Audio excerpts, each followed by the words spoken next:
opened my home to my best friend of 15 years when she had nowhere to go. 8 months later, she was in my bed, my husband was gone, and I was standing in my own house like a stranger who had somehow misplaced her entire life. The day Tara moved her things into our guest room, I made her favorite meal. Pasta with the specific sauce she had taught me to make years ago, the one her grandmother had made. The one she had stood in my kitchen and walked me through on a Sunday afternoon when we were 26 and feeling domestic and pleased with ourselves for learning things. I made that sauce on a Tuesday evening in February while she carried boxes in from her car, and David helped, and the house had a particular warmth to it, the warmth of people who are doing a good thing and know it. She stood in the kitchen doorway when she smelled it, and her face did something complicated, the way faces do when kindness lands harder than expected. She said, "You made the sauce." I said, "Obviously I made the sauce." She crossed the kitchen and hugged me and held on longer than a casual hug, and I held on back because I knew she was not okay, and I wanted her to feel that we had her. That is the specific thing I want you to hold on to as I tell this story. We had her. That was the orientation of our household in February. We had her. David had always liked Tara. Not in a way I had ever registered as anything but ordinary, the easy warmth that develops between a spouse and a close friend when everyone has known each other long enough. He was good with her the way good husbands are good with the people their wives love, attentive and welcoming and generous with his time. He helped her move the boxes. He asked about the legal situation with Greg and listened and offered thoughts because David was practical and good at practical thinking. He made her feel like a person who was wanted in the space and not just tolerated in it. I watched this and I felt grateful. I thought, I married a good man, and this is what a good man looks like when someone needs something.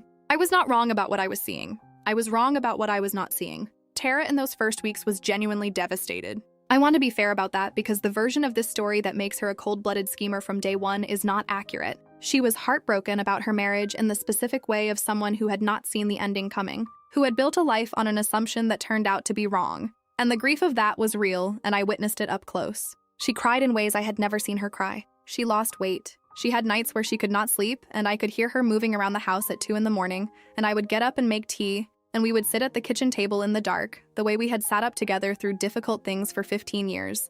I did not resent this. I want to be clear about that. I did not resent the 2 in the morning or the weight loss or the crying or any of it. This is what you do for the person you would do anything for. David was patient in those weeks also. He gave her space when she needed it and company when she needed that. He did not make her feel like a burden in his house, which I understand now was a gift she received differently than I understood at the time. The first shift I noticed was small. So small that I filed it under nothing and moved on. It was in March, about 6 weeks after she moved in. I came home from work on a Thursday evening, and they were laughing in the kitchen. Genuinely laughing, the full kind, the kind that had been building for a while before I walked in. They did not stop when I entered, nothing so obvious as that. But the laughter did what laughter does when a third person arrives unexpectedly. It settled, it became a retelling. David saying, "You have to hear this." Tara explaining the story. I laughed at the story. It was funny. I poured a glass of wine and joined the conversation, and the evening was pleasant and easy. But later that night, lying in the dark while David slept, I turned that moment over once. Just once.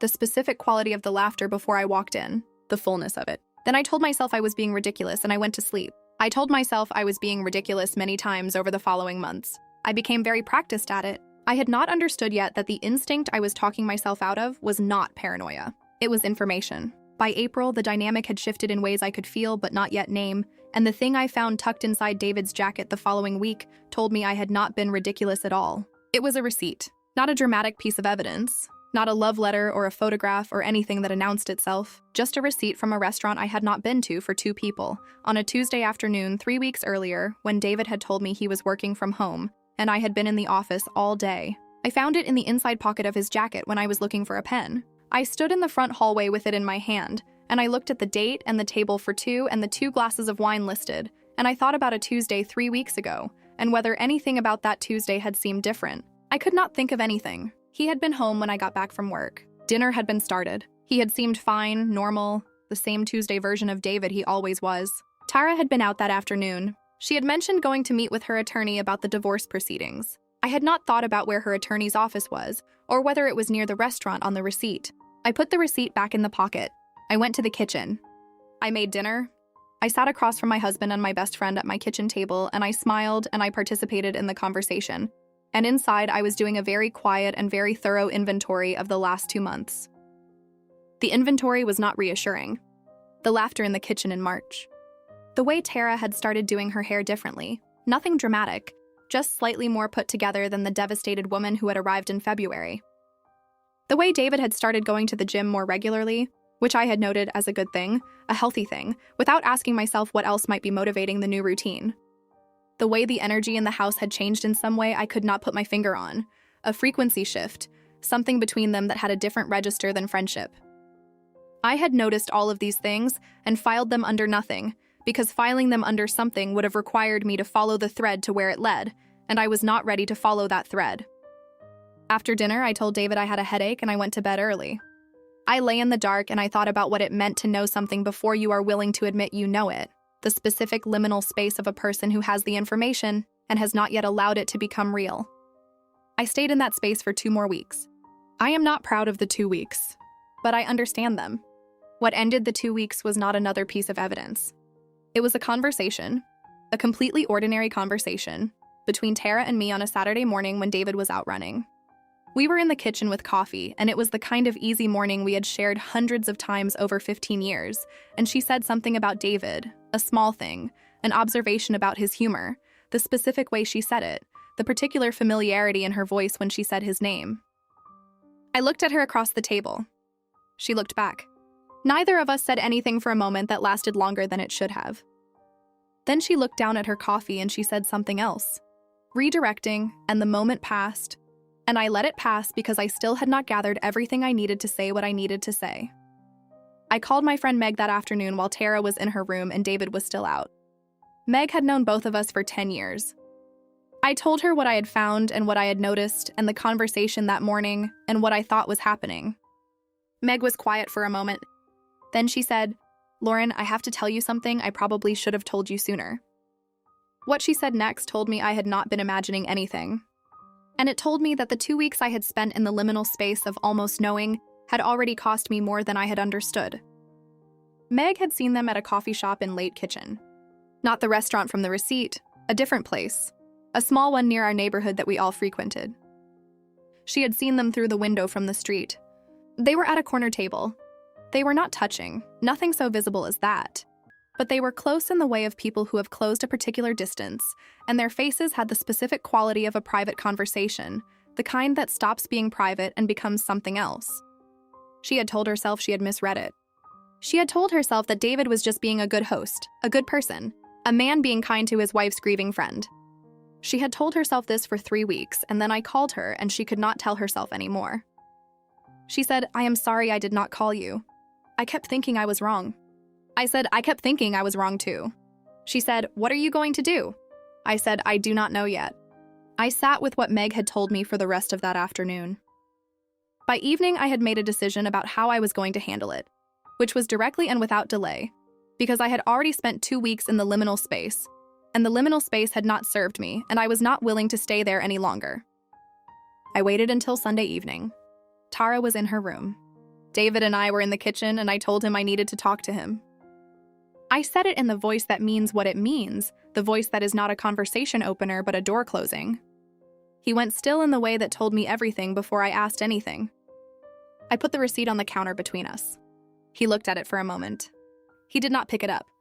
I said, "Tell me the truth, all of it. Right now." And then something happened that I had not anticipated.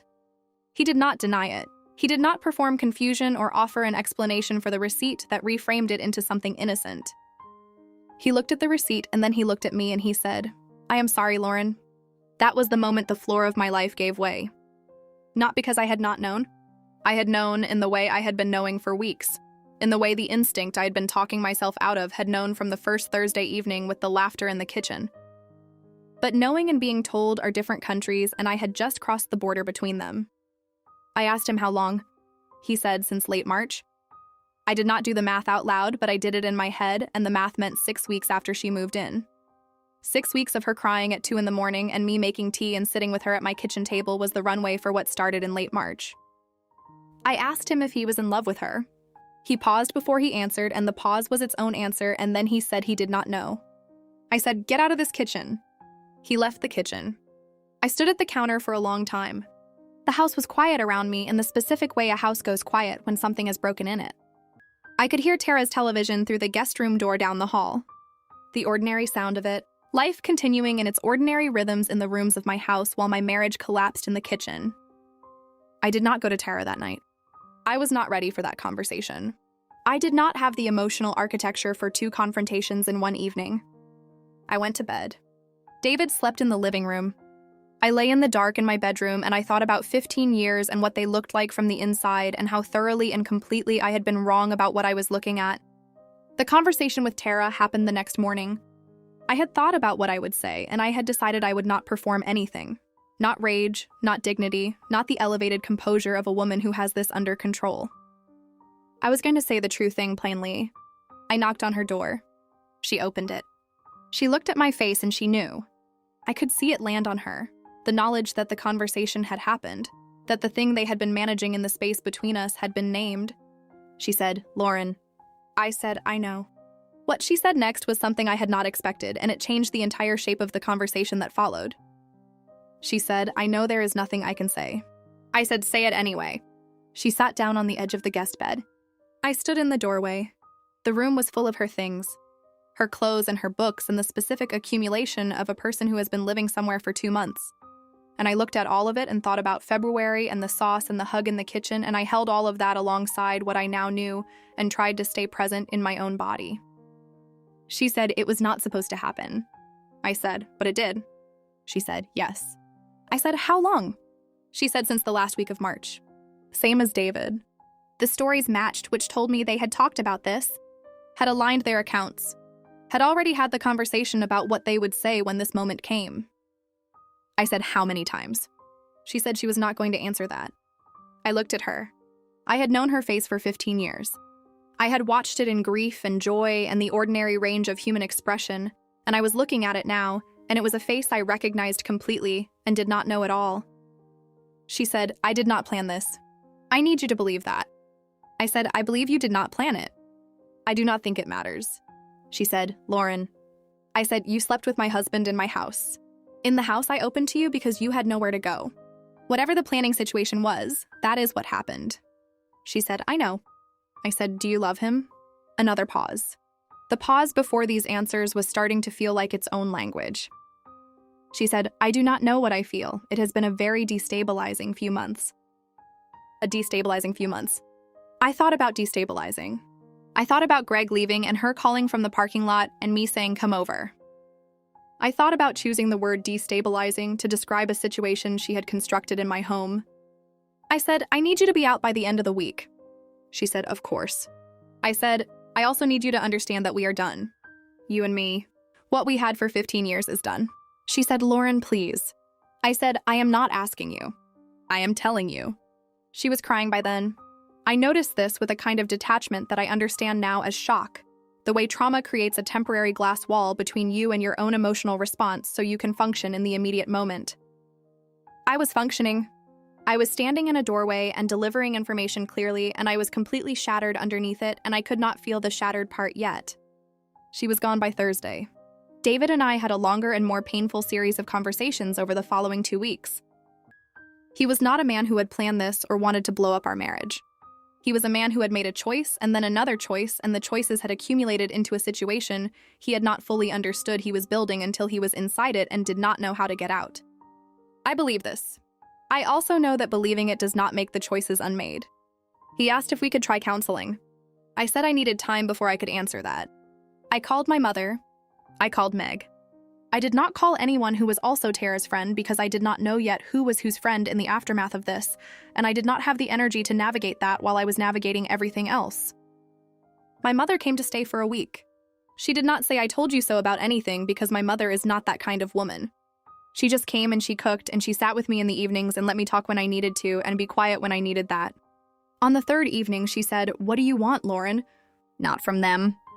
"For yourself." I said I did not know yet. She said that is okay. You do not have to know yet.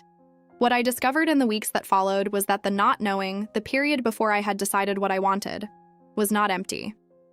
It was full of information I had not previously allowed myself to process, about my marriage and about my friendship and about the version of myself I had been inside both of them. Information I needed before I could make any decision about what came next. The decision I made surprised me, and the person who helped me arrive at it was someone I had not expected to hear from. David and I went to counseling. I want to be honest that this was not a decision I made from hope, not initially. I made it from the same place I made most of my decisions in those months, which was the conviction that I was going to do the thing that gave me the most complete information before I chose a direction. Counseling would give me information. Either it would show me a path I could walk, or it would show me clearly that there was none. And either outcome was more useful than deciding in the dark. The counselor's name was James, and he had the specific quality of someone who has sat in rooms with broken things for long enough that he no longer flinches at them. He did not perform optimism or pessimism. He just asked questions and listened to the answers with complete attention. In the third session, he asked David something I had not known I needed to hear answered. He asked, "What did your relationship with Tara give you that you were not getting at home?" David was quiet for a long time. He said, "She needed me." James said, "And Lauren does not need you." He said, "Lauren is capable. She has always been capable. She does not need me to function." I sat in that chair and I heard my husband say that my competence had made me invisible to him in a particular way. That my ability to manage things had removed the friction that creates need, and without need he had felt peripheral. And when someone had come into our home who needed him visibly and completely, he had moved toward that need the way people move toward warmth. I was not a saint about this information. I sat with it for days, and some of those days I was angry about it in a way that felt clean and righteous, angry that my competence had been used against me, that being capable in my own life and marriage had somehow communicated a message I had not sent. But I also, in the quieter moments, understood something about my own part in the dynamic. I had been capable and self-sufficient, and I had not often let David see the places where I needed him, because I had not wanted to be the kind of woman who needed things. I had managed everything so well that I had managed the need out of our marriage the same way I had managed everything else. We were not good at being honest with each other about what we needed. That was the thing James helped me see. We had been a functional marriage that had mistaken function for connection, and when someone had come in who created a different kind of connection, the functional marriage had not been strong enough to hold. This did not excuse what David did. I want to be clear about that because understanding a thing and forgiving it are not the same action, and I was not there yet. But understanding it made the decision I was arriving at feel like a choice rather than a defeat. I decided to stay. Not immediately. Not with certainty. But I decided to try in the real way, the way that required both of us to be different rather than the way that required everything to go back to how it was. Because how it was had been insufficient, and I had not known it, and now I did. About 2 months after Tara left, I got a message from her. A long one. I had expected the message eventually, had known she would attempt contact, had decided I would read it and decide from there. The message was not what I expected. It was not primarily an apology, though there was apology in it. It was an explanation, a long, careful explanation that was not asking for anything but was trying to account for what had happened in terms she had clearly been working through in the months since. She talked about her marriage ending and what it had done to her sense of herself. The specific disorientation of having a life you believed in dismantle while you watched.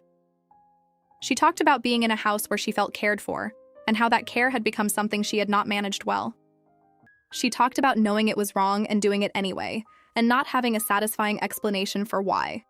Only the unsatisfying true one, which was that she had been in pain, and she had handled the pain badly, and she had taken something that was not hers. She did not ask me to forgive her. She said she did not expect forgiveness and was not asking for it. She said, "I miss you." I know I do not have the right to say that. I am saying it because it is true, and I am trying to only say true things now. I read the message 3 times. Then I put my phone down. I thought about 15 years. I thought about the sauce and the 2 in the morning and 37 years of a person who had been present for every version of me. I thought about what she had done and what it had cost and what it would cost to forgive it, and what it would cost not to. I did not respond to the message. Not that day. But I did not delete it either. What happened 6 months later, after David and I had done the real work and I had done my own work separately, the work of understanding what I needed and how to say it, was something I had not predicted. And it required me to make the hardest decision of all, not about my marriage or my house or my finances, but about what kind of person I was going to be in the aftermath of the worst thing someone I loved had ever done to me. It has been 14 months since February, since the sauce and the boxes and the full house and the feeling of doing a good thing. I am going to tell you where everything is now, as honestly as I can, without the clean resolution that this kind of story is supposed to have but does not, because life after something like this does not resolve cleanly, and pretending it does would be the one dishonesty in a story I have tried to tell without any. David and I are still married. I need to say that plainly because I know it is the thing people will have the strongest reaction to, and I am not interested in managing reactions. Only in telling the truth. We are still married and we are different inside the marriage than we were before, in ways that are better and ways that are still being worked out, and ways that I imagine we will be working out for a long time. James said something in one of our later sessions that I have thought about often. He said that marriages that survive a serious betrayal do not go back to what they were. They become something new or they end. The ones that become something new are not the same marriage with the bad chapter removed. They are a different marriage built on the ruins of the one that was not strong enough. I am in the different marriage. Some days it feels like the right choice, and some days it feels like the bravest thing I have ever done, and some days it just feels like Tuesday, ordinary and ongoing, which is maybe what long marriages mostly are when you strip away the drama and get down to the dailiness of it. David is different in the ways that matter, and unchanged in the ways that are simply who he is. And I am learning to know the difference between those categories, which is its own kind of work. He is more honest about what he needs. I am more honest about what I need. We are less functional and more connected, and that trade, which I would not have chosen, has turned out to be the thing that was missing. Tara. This is the part I am still inside of, the part without a concluded feeling yet. I responded to her message 6 months after she sent it. Not because I had forgiven her, not in the full sense, not the kind of forgiveness that erases the accounting and returns everything to where it was. But because I had been sitting with 15 years, and I had been sitting with what she had done, and I had been sitting with the specific grief of losing the person who was supposed to be the one you call when something like this happens, the friend you go to with the worst things, and I had understood that the grief was real and required acknowledgement. I wrote back. I told her I was not ready to be her friend again. I told her I did not know if I would ever be ready for that, and I was not going to promise what I could not promise. I told her I believed that she had not planned it, and I told her that believing it had not made it hurt less. I told her I was choosing to not let this be the thing that defines the 15 years we had. That 15 years was real, and what she did was also real, and both things get to be true at the same time, and I am not going to pretend either one away. She wrote back 2 sentences. She said thank you for responding. She said she was going to spend the rest of her life trying to be someone who was worth the 15 years we had. I read that and I thought about a joke in an orientation group when we were 20, and how I had thought this one. I am keeping this one. I have not kept her, not in the way she was before. I do not know what I have kept or what shape it is. I only know that the 15 years existed and they were real, and the thing she did was also real, and I am large enough to hold both of those truths without letting one erase the other. I live in my house. The house we opened in February to someone who needed it. I did not leave the house because I did not do anything wrong in it, and I was not going to be the person who moved out of their own home because someone else had behaved badly in it. This sounds simpler than it was. There were months where every room had a specific memory that required managing. The kitchen where she learned to make the sauce. The guest room. The hallway. The house had to be remade in my mind, and that took time and intention and some furniture rearrangement and one full weekend of repainting the guest room a color I chose. The guest room is blue now. A deep, calm blue that I chose alone on a Saturday afternoon standing in a paint store with a fan of color chips, and no one to consult and nothing to consider but my own preference. I have plants in it now. It is not a guest room anymore. It is a reading room with a chair I like and books arranged the way I like them. An afternoon light that comes through the window at an angle that I have started to organize my Saturday afternoons around. Nobody sleeps in it. It is mine. My mother asked me last month what I had learned from all of it. The whole 8 months and the 14 months since. She asked it the way she asks things directly, expecting a direct answer. I said that I was more trusting than I was perceptive, and that those are not the same thing, and I had confused them. She said, and now? I said, now I am both. I am still trusting. I am also paying attention. She said, that is the right combination. I think she is right. I think the version of me that existed in January, before February, and the boxes and the sauce and the 8 months that followed, was a woman who loved generously and paid attention selectively, who let her love do the work of her discernment and trusted that the two were equivalent. They are not equivalent. You can love someone completely and still need to see them clearly. The love does not replace the seeing. I know this now in the specific way you know things that have been learned at real cost, in the body, in the life, in the rooms of your own house. I opened my home to my best friend. I would do it again, I think, for the right person at the right moment. Not because I have forgotten what it cost, because I have not forgotten what it meant either. I am a woman who opens her home. I am also now a woman who watches what happens inside it. Both things. From here on, both things. Hope you guys enjoy the story. Tell in comments your opinion.